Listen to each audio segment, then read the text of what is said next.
आणि दिवाळीला आम्ही तर प्रस्ताव पाठवला होता की दिवाळीसाठीचा सुद्धा आणि गणपती जे गणेशोत्सव येतात त्यावेळेला हे दोन्ही जे आहेत ह्या बाबतीमध्ये निर्णय घ्यावेत. म्हणजे मग हे सगळे जे आहे काय टेंडर वगैरे अमकं तमकं निमकेचे सगळे जे आहेत पोच करण्याच्यासाठी जे आहे वेळ मिळेल. परंतु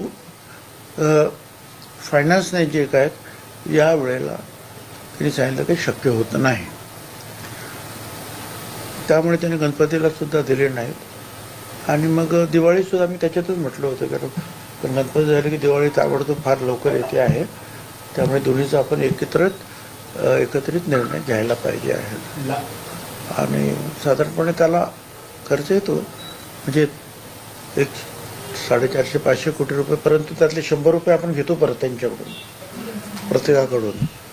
त्यामुळे 350 कोटी रुपयेपर्यंत एक आनंदाचा शिधा द्यायला कमी जास्त असा खर्च होतो. परंतु यावेळेला फायनान्सने ठरवलं की जरा या बाकीच्या सगळ्या गोष्टी पाहता अशक्य होणार नाही.